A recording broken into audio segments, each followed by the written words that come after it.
Hiya, my name is King, but you can just call me King, and today I'm going to be telling you about my experience trying to beat Inscryption's hardest Steam achievement, as well as tell you how you can beat it yourself. For starters, let me explain a little bit of what I mean when I say a Skullstorm run. Skullstorm, for those who don't know, is Inscryption's hardest Steam achievement by far, in my opinion, and also in most people's opinions, seeing as only 2% of the player base has completed this achievement. Once you complete the base game of Inscryption, you are presented with a mode called Kaycee's mod, which lets you play Leshy's game in a seemingly endless mode with stats, challenges, different cards, and nerf sigils. But we'll get to that later. In order to get the Skullstorm achievement, you have to do an entire run of Kaycee's mod, so having multiple battles with Leshy, beating his 3 bosses, and the final boss, all while having every single challenge selected. This includes things like only being able to hold 2 items, only having 1 life so if you die at any point it's game over, not being able to get rare cards after boss fights, having 1 point of damage be placed on your scale at the start of every battle, having every regular battle be a totem fight,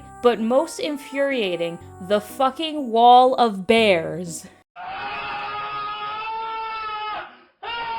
With even one of these challenges on, the game can be altered to be extremely difficult, so all of them at once is nothing short of easy. But there are lots of ways to approach this challenge and build your deck to make Leshy and Skullstorm your bitch. Now, before getting into all the ways that you can essentially break this game in your favor, I want to give a huge shout out to a YouTuber who helped me so much with my understanding of this game and helped me with completing my Skullstorm run. His name is Exo, or his secondary channel, Golden Rodent. Now, Exo has a ton of videos on his main Exo channel that goes more in depth about why the game acts as it does in certain situations, as well as different special events that can happen that can also benefit the player when it comes to doing these kinds of runs. On his Golden Rodent channel, he has actually done live streams of completing this challenge with every single starter deck, so when you're done here and want to see more strats that maybe I didn't cover in full details in this particular video, I certainly recommend checking him out. With that being said, I'm going to take you through what I think are the most important steps to complete a Skullstorm run successfully in Inscryption, so let's jump in. First and foremost, you want to choose the right starter deck. Kaycee's mod gives you 8 starter decks to choose from, and one of these is going to be the best one to complete a Skullstorm run, which is the Black Goat or 3 Blood Cost deck,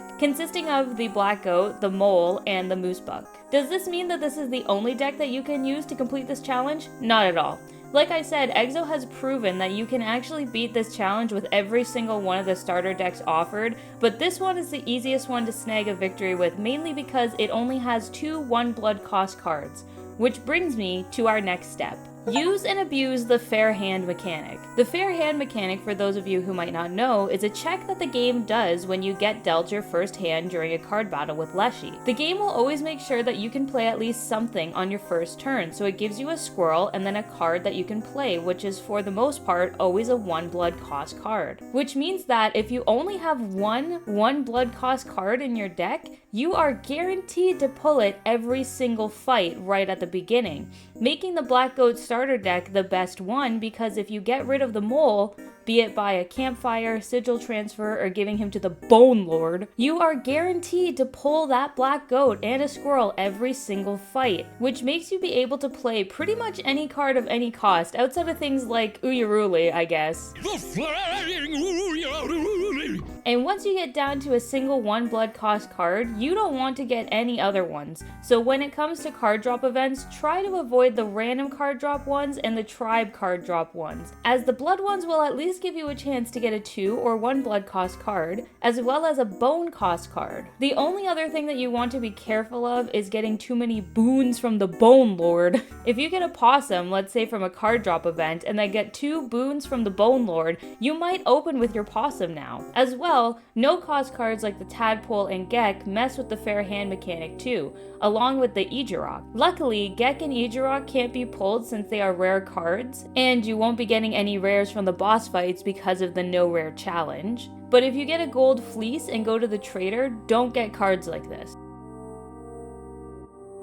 Having the Black Goat as your fair hand, always drawn 1 blood card, opens up so much more for you to do. And since most 3 blood cost cards are win condition cards, it sets you up really nicely. What's a win condition card? Well, that actually brings us to our next step. which is to get a win condition card before the first boss. A win condition card is going to be a card that can do at least 5 damage in one turn, and is going to be your main hitter against the wall of fucking bears. Because these bears have 6 health and do 4 attack every turn and block flying, you pretty much can't have them out and about for more than one turn without you dying, seeing as in Skullstorm you can't use squirrels to block stuff either. A win condition will be able to deal 5 damage, tipping the scales all the way down on Leslie's side if you hit him directly on the wall of bear's turn, thus winning you the battle. But with the bears blocking attacks and flying, how would you do direct damage to Leslie? Well, there is actually a few ways to do this. You can either get an item that destroys a card,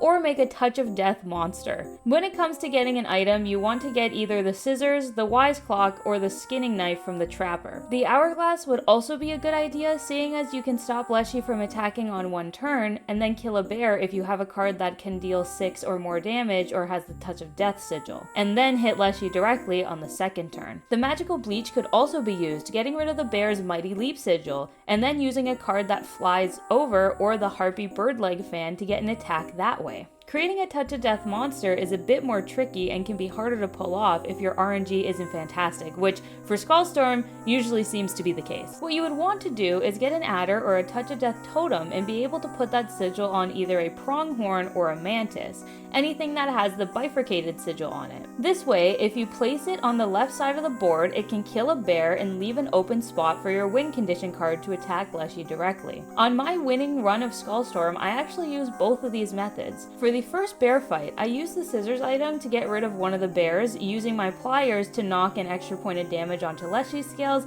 and then let my newly campfired moosebuck attack Leslie for 4 damage to win against the angler. Later on in my run though, I got one of my 2 MVPs, which was the bifurcated adder from a cave trial, and this dude came in clutch for the last 2 boss fights for me, on top of something I got that broke the game entirely, but again, we will get to that later. Because of all the different options you can find for this step, you should be able to gather something before reaching the first boss. So when you go to card drop events, you want to make sure that you're picking priority cards. While playing regular vanilla Inscryption, you might be compelled to go to every card drop event and get as many cards as you can, but this isn't the way to go. Having less cards means your deck will be more consistent, and you can prioritize what cards you want in your deck as well. So make sure you don't get any random unnecessary ones clogging up your hand, like elk. Yeah, I'm not taking elk. Fucking elk. While my priority cards might be different from yours, here's a list of ones that I find super handy in Skullstorm. As a side note, I won't be including any rares in this listing, seeing as it is very difficult to get them and not worth going for them in Skullstorm anyways. I suggest getting something like Adder for the Touch of Death sigil, and getting Mantis or Pronghorn for the Bifurcated sigil. I would also suggest getting a good heavy hitter like the Great White, Grizzly, or Direwolf so you can buff these at campfires and make them your win condition. The Black Goat starter deck does come with a moosebuck to begin with, so you could always buff that as well, but if you have a less campfire showing up, it could be a lot more difficult to buff your moosebuck to get it to 5 or more attack. Now the next 2 cards are ones that pretty much single-handedly got me through my Skullstorm run, so to explain exactly how that happened, I am going to take a slight turn from the way this video has been formatted so far and tell you exactly how the rest of my Skullstorm run went after defeating the first boss. One card that I often prioritize is the Cockroach, if only for its unkillable sigil. If you can get the unkillable sigil onto your Black Goat, you can pretty much endlessly play 3 blood cost cards with only 1 squirrel, which is a tactic that got me very far on many of my runs, so it is something I would highly suggest. For my winning run, I did this of course, but down the road I actually got another Cockroach, and made what is possibly the best decision ever, completely unbeknownst to me at the time. But Lammer's more probably in need of this, to be honest, because Lammer's more OP. I put the unkillable sigil on my Lammer. Now Lammer is a card that can also easily be a win condition, as its attack is measured by the total number of bone tokens you have cut in half. So if you have 10 creatures that you have either sacrificed or have died on your side, you already have 5 attack on your Lammer. Plus he flies if you ever want to combine him with something like the magical bleach. This is why unkillable Lammer and unkillable Black Goat turned out to be the greatest thing ever, and also the beginning of how I started to break this Skullstorm run. These 2 cards now create create an infinite sacrifice engine. I could literally place the black goat with one squirrel and then kill the black goat to place Lammer. Since it's unkillable, I'd get a new one in my hand, which I could then kill Lammer to play, generating 2 bone tokens each time, thus making Lammer stronger, each and every time I did this. And since both Lammer and Black Goat are unkillable, you can do this again and again and keep generating bone tokens until Lammer is at whatever fucking attack you want. During my run, if I pulled Lammer at any point, it was game over for Leshy. And since my entire deck, even by the end, only consisted of 12 cards, pulling Lammer was pretty easy. So over and over, Leshy just sat there in despair and watched me mega buff this card knowing he couldn't do anything. To make matters worse for Leshy, I eventually picked up the Fecundity Bird Totem. Now, Fecundity is nerfed in Kaycee's mod, meaning that in Act 1 of the game, when you have a card with Fecundity on it and you play it, the duplicated card you get in your hand also has the Fecundity sigil on it as well. In Kaycee's mod, this has been changed, so that copies of the card wouldn't have the sigil on it anymore. And that is what I saw on my end as well, for about a few seconds. Since Lammer and all of its duplicates had the unkillable sigil on it, when I killed them and they spawned back in my hand this way, they spawned back with the Fecundity sigil on them. So now I had an infinite amount of Lammers I could make, as well as an infinite amount of bones I could generate to up its attack. Something like this will never happen authentically to me ever again while playing this game. I was so glad that I was live streaming it so that everybody could see what was happening, because it seems ridiculous that it could be done in the first place, but yeah, it happened. I played the rest of the run with this insane strat, and when I got to the final boss of Skullstorm, which is the Limoncello, I destroyed it in one turn with 4 Lammers with 20 attack each. Royal didn't stand a goddamn chance. It was wild. So if you get RNG like I did and manage to get a Lammer and 2 cockroaches along with the bird Fecundity totem, it is literally all over. Though all of this brings me to my second final point and back to the original format of this video. You need good RNG to win a Skullstorm run. Now this statement isn't always true, as a good amount of skill and planning can get you very far in a Skullstorm run, but sometimes you just get shitty RNG. It can be that you don't get any cards that can be used as a win condition. It can be that you don't get any useful items, or you don't get enough campfires or backpack events, or really anything like that. The map layout, the bosses you fight for the first 3, the cards you get from the trader in the beginning, and from card drops, the totems you get, everything is up to RNG. So Skullstorm might be something you get on your first go, or something you get in more than 20 tries. If you lose, and you are doing everything you can to follow the steps and suggestions in this video and others, it might just be because you have shitty RNG, which no one can control, of course. So always keep trying. It took me 3 2-hour live streams to complete this, and I only got my winning run in the last stream, and that winning run literally took me the full 2 hours to complete. Which brings me to my last and final suggestion, and this is a big one. Pay the fuck attention. You might be laughing, but I am serious. I am the worst for paying attention to what I am doing in a game, especially when all my streams for this went until past midnight for me. But paying attention will get you so far in this game. Leshy doesn't show you his future attacks just for fun, he does it so you can plan ahead.